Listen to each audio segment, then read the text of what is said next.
So I realized that if you're trying to make a DAE file, say in Blender, and you want to put it in your game, the typical process involves you creating a custom material name, creating a JSON entry with that material name specified, and mapping all of the different normal color maps, all of that stuff with the JSON file. And I just realized all of those steps you don't have to even do. If I create a DAE file, which I have these cylinders, which they're just cylinders, uh, and I actually imported the pylons from the game into Blender, and the material names came over with them. So all I did was I assigned metal galvanized to these little cylinders I made, and I realized when I export this to the game, export collada, when I do this, I don't have to make a JSON file. I don't have to make a custom JSON. I don't have to do anything with a JSON if I name it this way. I've said this before, I've mentioned this directory. There's a directory, the zipped art shapes folder. There is a collection of materials. And in that collection of materials, there's a main material JSON file. In that main material, there is quite a few materials that will not be mentioned in a JSON in any other map. They're only going to be in this little zip file. So what that means is that all of these materials, they can actually be used for different purposes, and you don't have to have the JSON in your levels folder for the textures to work if the materials come from this folder right here. And that's going to save a lot of time, and it's also going to save a lot of space. You're not going to have to worry about all those normal maps and all that stuff. The only thing you have to worry about is your UV map.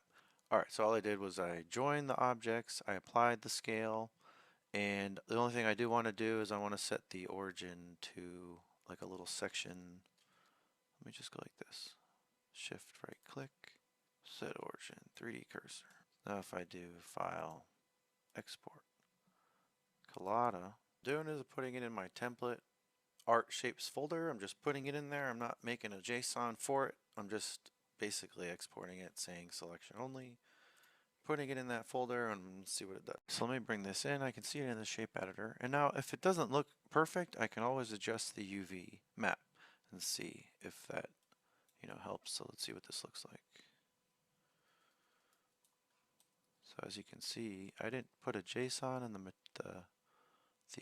actually looks pretty darn good. Just out the gate. I didn't do anything except for export it. That's pretty wild. So you can see if I open in shape editor, the material is listed here. It does appear here. Everything is jiving perfectly. I didn't have to do any extra steps besides name it in Blender that material. Now I could apply that to any material that's in that folder, and you can apply that to any material that's in your map level folder, assuming it's named in a JSON. Like you can reuse materials and just go by the UV map. So let me show you what I'm talking about with the UV map. So you can see the UV map, and I don't have the material in here, but I could actually go a step further. And if I wanted to see how it looks in game, DDS file here, where is it? This guy. So if I take that, let me see if that comes into my shader. Oh wow, it does. Isn't that crazy? So I could actually see what it looks like in here before I bring it into the game. So if I wanted to say adjust this UV map, let's say it wasn't looking, let's see if I can shape mode. Not sure if I can even see all the detail in this little view. But yeah, you kind of see it. Obviously the lighting would be better if I did it probably with a light. But if you did want to say adjust the UV map before you exported it, you could always do that too. So if I just went to here, where's it? Edit mode. So if I went to select all of my UVs, if I kind of scale them low, you can see what they do. Let me go big. So if I wanted to kind of give it more detail, I could do that. But when you do that, see it's tiling the texture.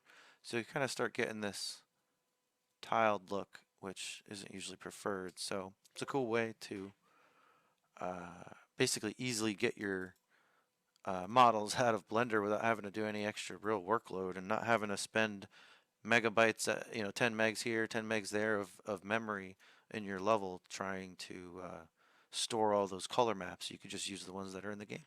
So just another one as an example, if I wanted to say make this cube concrete underscore plane, I could. And I don't have to do anything except for export it. Note that the materials are not already in here. This is just a fresh project. So if I simply manually name it, it's already going to have a UV map because it's a cube. You already put it in. They already have a UV map by default. You can see the UV map. I didn't have to unwrap it. It's already there. So if I scale this, essentially, it should, in edit mode, it should, adjust the UV map accordingly. But the point is, if I go ahead now and just do a export, collada. All right, bring in my cube, and you can see it's perfect. Like I didn't have to do anything else. So as long as I name them like that, and you can take that even further and just, put a JSON in your map and have it point to all the West Coast materials if you wanted. Some materials aren't in that zip file, but I think the LODs are built in. I don't know if that's true.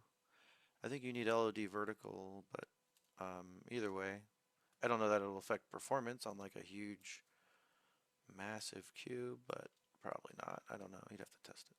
I just thought that was super cool and super efficient.